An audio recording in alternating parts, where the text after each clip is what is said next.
Este es un Nissan Pathfinder de 1989 y era muy diferente del Pathfinder moderno.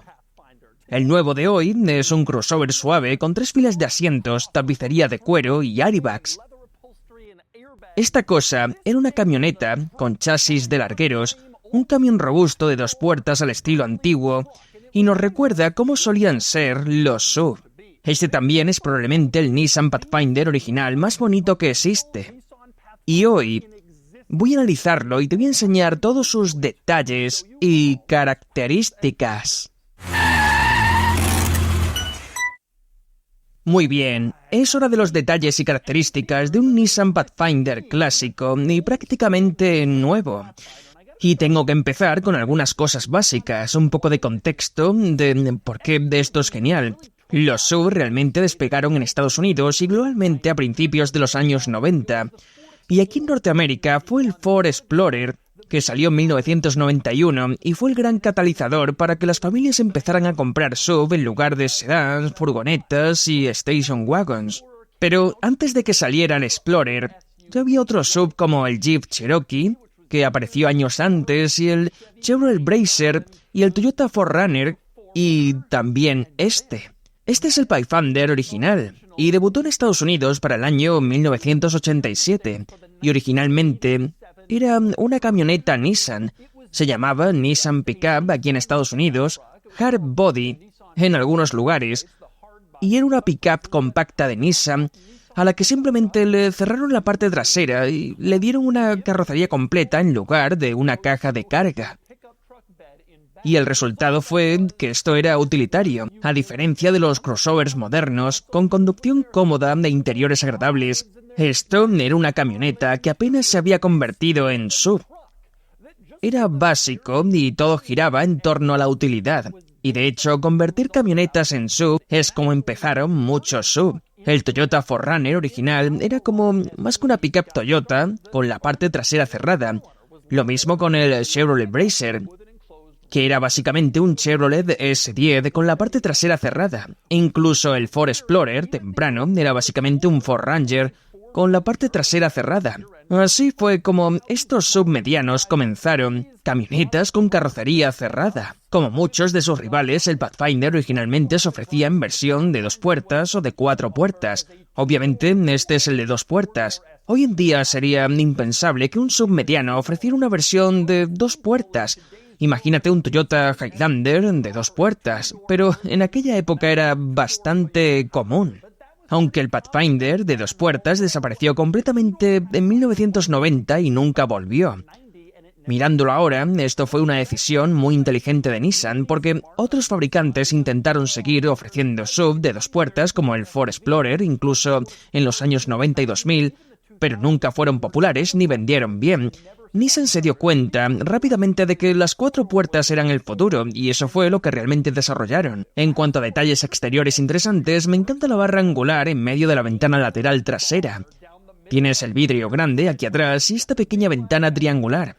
Es un efecto visual un poco ridículo, esa barra inclinada, pero probablemente proporcionaba un poco más de soporte estructural, ya que antes debajo había simplemente la caja abierta de una pickup. Y además, al crear esa pequeña ventana, permitía a los pasajeros traseros abrir algo para ventilación, lo cual te mostraré en un momento. Otra cosa que me encanta en el exterior es la situación de los emblemas.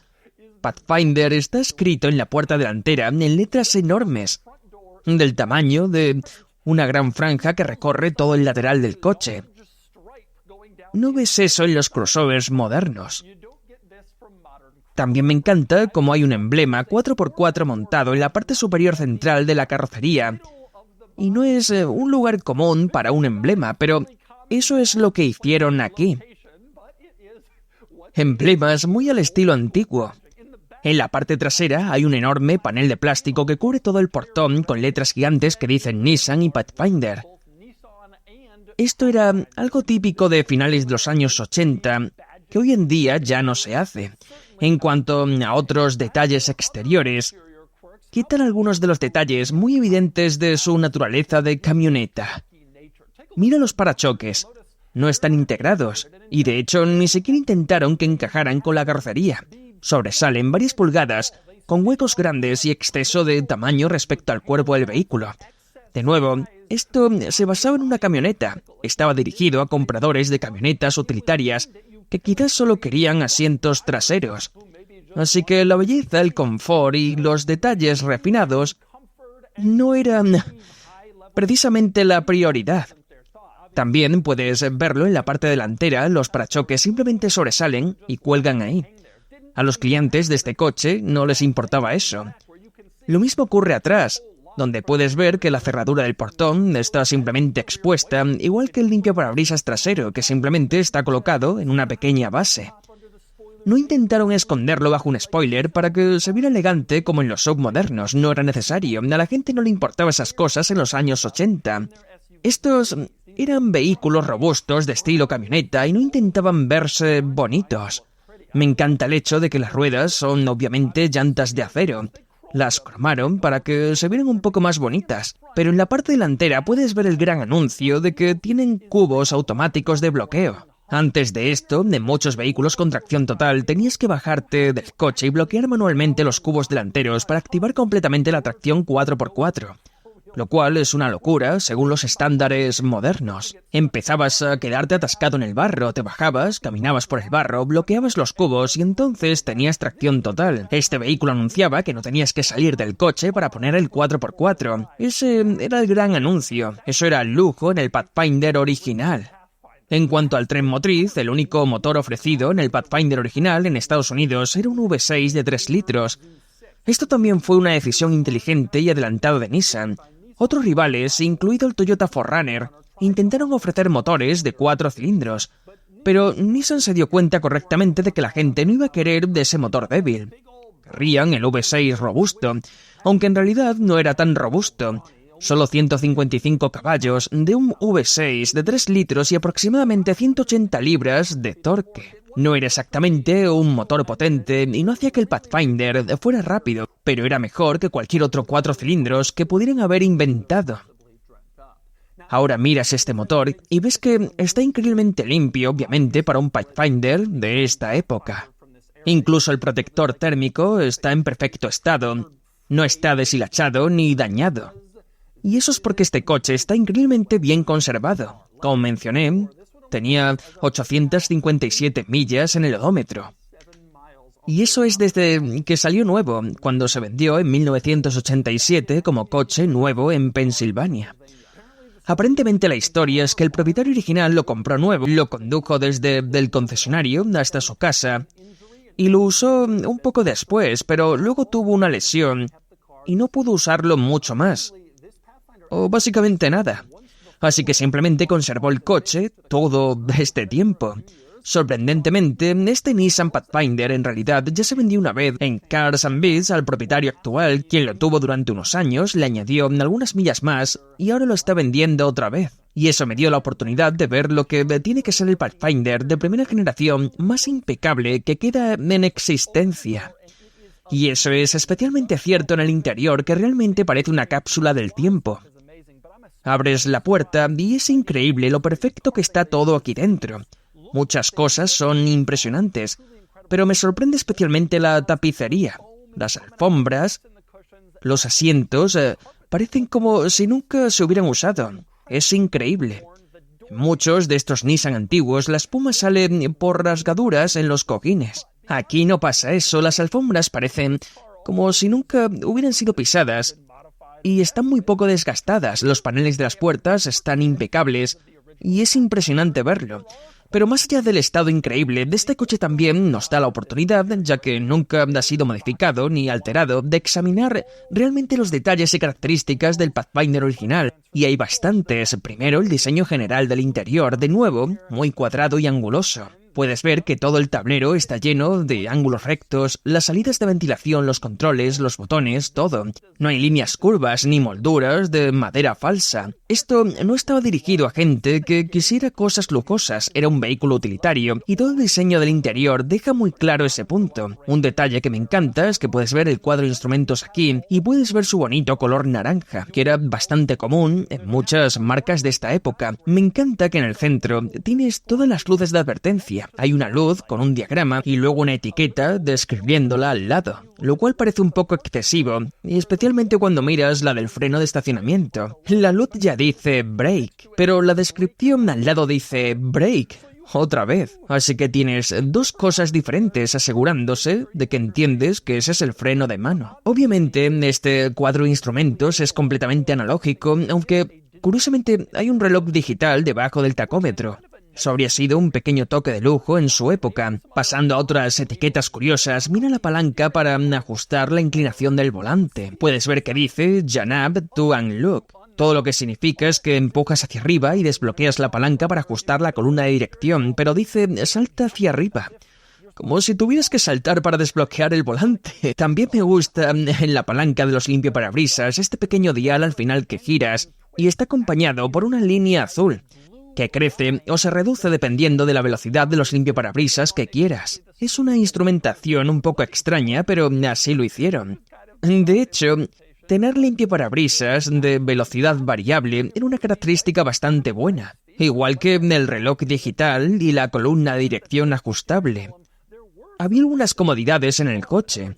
Otro ejemplo es que tenías espejos eléctricos, lo cual es un poco sorprendente en una camioneta tan utilitaria, pero estaban ahí. También tienes control de crucero, lo activabas con un interruptor a la izquierda del volante debajo del cuadro de instrumentos, pero luego ajustabas el control de crucero con una serie de interruptores en la palanca de las direccionales. También tenías aire acondicionado, lo cual no siempre era algo garantizado en esta época para vehículos básicos como este, pero este lo tenía, lo cual era bueno, y también tenías un interruptor para abrir la ventana del portón trasero. Este pequeño interruptor a la izquierda del volante, con una flecha apuntando hacia la derecha. Lo empujabas hacia la derecha y se abría el cristal trasero del portón. Así, alguien se acercaba al coche, un niño después del entrenamiento de fútbol, por ejemplo, y podía deponer sus cosas en el área de carga. En realidad era una característica bastante útil que muchos coches de la época no tenían. En muchos otros coches, para abrir el maletero tenías que apagar el coche, sacar la llave, caminar hacia atrás, meter la llave, abrirlo y entonces acceder. Así que tener ese interruptor añadía bastante comodidad. Otro toque de lujo interesante eran las ventanas eléctricas. Puedes ver dos interruptores de ventanas eléctricas aquí en la puerta delantera. Lo raro es que son dos interruptores diferentes. En lugar de poner el del conductor a la izquierda y el del pasajero a la derecha, los pusieron uno al lado del otro. Pero los diferenciaron usando diseños completamente distintos. El conductor tiene uno y el pasajero otro totalmente diferente. Y supongo que así se suponía que debías distinguirlos. Curiosamente, en el lado del pasajero, el interruptor de la ventana está montado en un gran panel de plástico que dice claramente Power Window, para que supieras exactamente qué estabas mirando. Pero aunque me burle un poco de esas características, las ventanas eléctricas, la apertura del portón, aunque esto era muy utilitario, Nissan pensaba, bueno, quizás personas normales también comprarán estos coches, y no solo lo van a comprar hombres de montaña. Y ahí empiezas a ver el origen del submediano popular. Aún así, todavía hay muchas cosas muy básicas y simples aquí dentro. Por ejemplo, la transmisión, que es una caja manual de 5 velocidades. Eso no lo ves en ningún subfamiliar moderno, y tiene una gran funda de goma fea en la base. Otra cosa que no verías es un crossover moderno elegante. También hay otra característica interesante que tenías rango alto y rango bajo para el sistema de tracción de las 4 ruedas. Algo que es muy útil si eras un tipo de montaña en los años 80, conduciendo un sub, aunque no tan importante hoy en día. Y otra vez todo se controlaba con una gran palanca de cambios, con una enorme funda de goma montada junto a la palanca de la transmisión principal en el centro. Hablando de la transmisión en el vehículo, vamos a ver otros detalles interesantes. Por ejemplo, tienes todo este gran sistema de palancas en el centro. ¿Y sabes qué no tienes? Portavasos. Otra prueba de lo básico que era el coche. Y curiosamente en el tablero a la derecha del volante hay un pequeño interruptor que dice Interlock. Este interruptor controlaba si tenías que arrancar el coche con el embrague presionado. Si querías arrancarlo desde fuera, o en una situación especial, por ejemplo subiendo una colina, y no querías soltar el embrague, podías presionar ese botón y desactivar ese sistema. Otra cosa interesante es que hay una explicación completa de cómo usar el sistema de tracción 4x4. Y está en la parte trasera del reposacabezas del conductor. Es bastante complicado, con diagramas, imágenes y mucho texto. explicando cómo funciona el sistema de tracción total. En el reposacabezas del pasajero hay un espejo. No tiene luz, pero es un espejo igualmente. También es interesante que en el lado del pasajero hay una pequeña calcomanía en la ventana que dice Thermowar. Tenía curiosidad sobre qué era esto, así que abrí la guantera, saqué la carpeta del manual del propietario y encontré todo un paquete de documentos de Thermowar. Explican que la persona que compró este coche nuevo eligió ese extradicional. Leí un poco más y es una especie de sellador de pintura destinado a evitar ruidos molestos o vibraciones. No puedo imaginar que realmente de eso hiciera algo, pero se lo vendieron al comprador original. Y quien compró este coche nuevo definitivamente podría haberse ahorrado esa opción considerando que solo condujo 800 millas en 38 años. En cuanto al asiento trasero, en realidad es bastante espacioso. Doblas hacia adelante uno de los asientos delanteros y puedes ver que hay bastante espacio atrás. Como mencioné antes, había una versión de 4 puertas de este Nissan Pathfinder original. En el de 4 puertas habría aún más espacio atrás, pero incluso en el modelo de 2 puertas hay bastante sitio.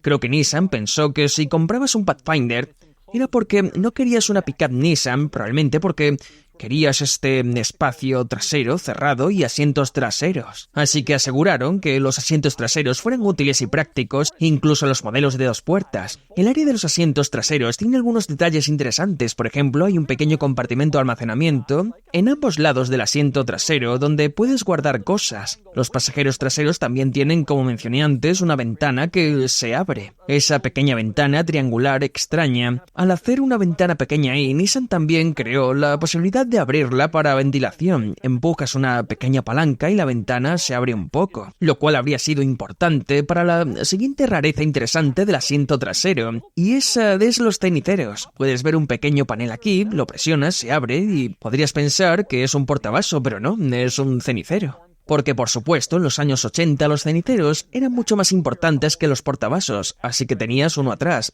No hay portavasos traseros, pero sí ceniceros traseros y esa ventana de ventilación para el humo y las cenizas del cigarrillo. Otro detalle interesante atrás, puedes ver un pequeño soporte para la hebilla del cinturón central. Eso en realidad era un detalle bastante útil y recuerdo cuando era niño buscar esa hebilla debajo del asiento porque siempre se quedaba atrapada. Aquí simplemente la colocas en su pequeño soporte y se queda ahí. Y luego está el área de carga. Como mencioné antes, el portón trasero puede abrirse de 2 maneras diferentes.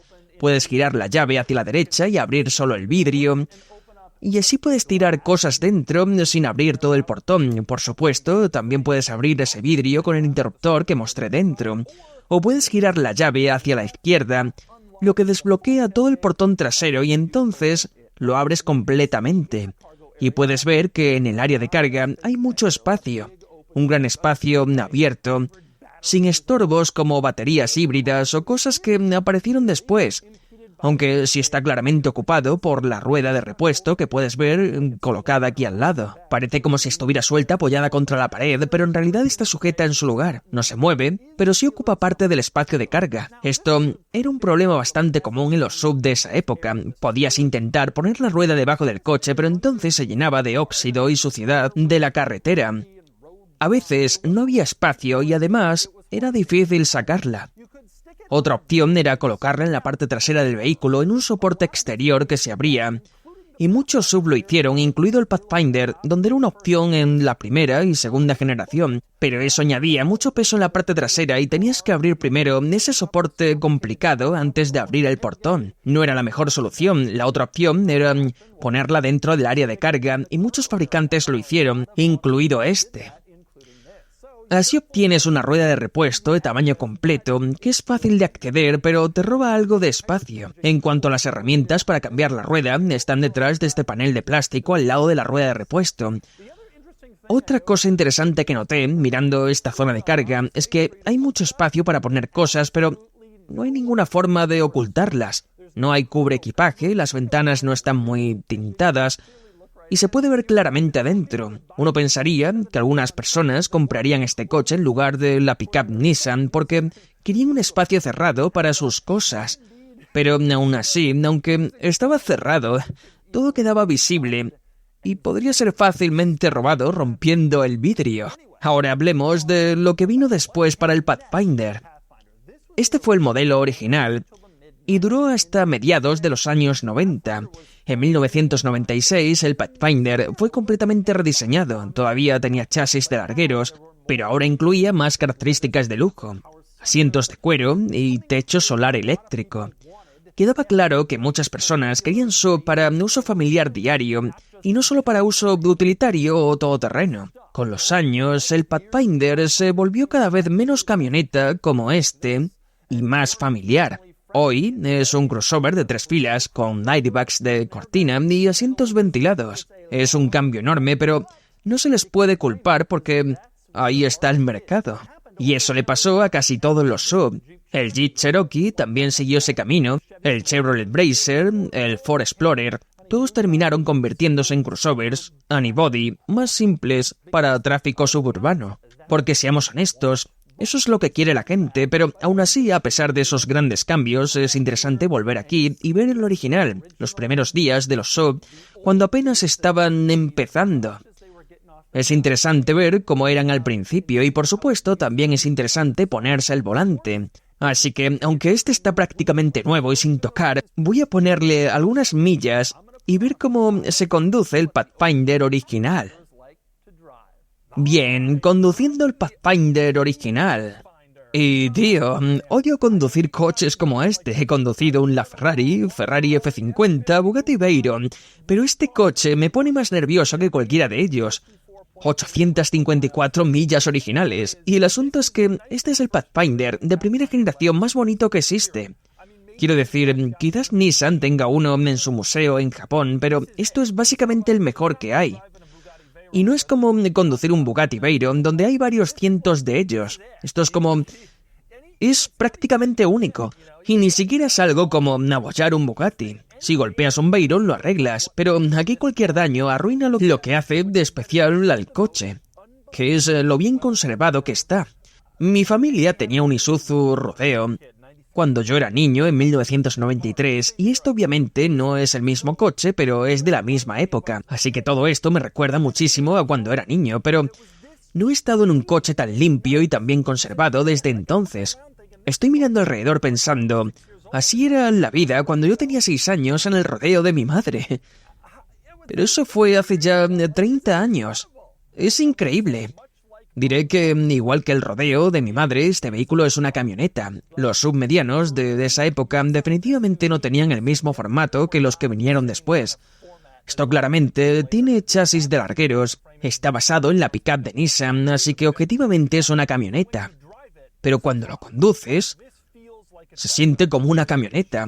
La primera marcha es corta, como esas marchas que se usan para arrastrar troncos. Los recorridos de la palanca son largos y además va sentado muy alto. Va sentado en una posición cuadrada, elevada, y no hay líneas suaves o elegantes como en los coches y ni siquiera como en los crossovers que vinieron después. Esto es un camión cuadrado utilitario resistente y para eso estaba hecho. Recuerdo que el rodeo de mi madre también era así.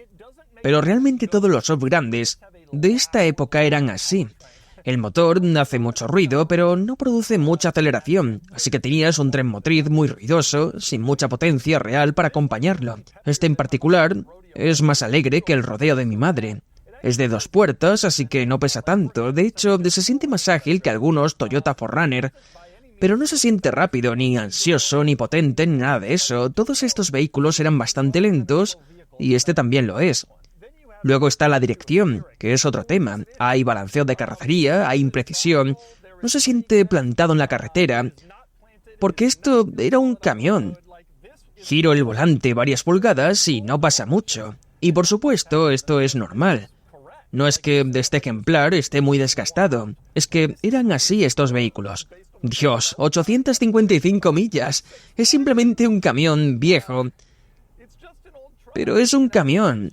Y eso es lo que eran los SUV en aquel entonces. Y esa era una de las razones por las que el Ford Explorer fue tan revolucionario.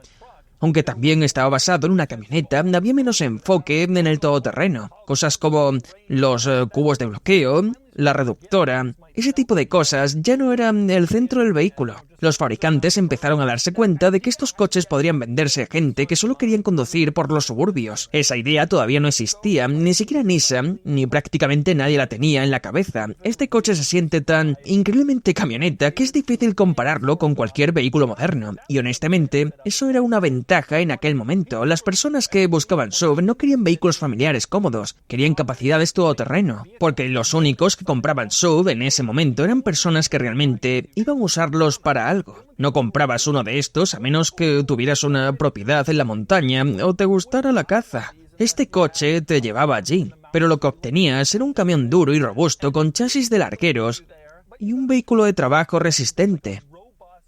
Simplemente no obtenías mucho lujo por aquí, pero era lo que tenías que comprar si realmente llevabas una vida así. Y así era el Nissan Pathfinder de 1989. La verdad es que muy curioso, es muy diferente de los SUV medianos actuales y es una gran mirada al pasado, a una época en la que el SUV era totalmente distinto a lo que es hoy. Este es un ejemplo perfecto de un Pathfinder clásico, una experiencia increíble de ver, y puedes comprarlo en Cars and Beats. De todos modos, ahora es momento de darle una puntuación.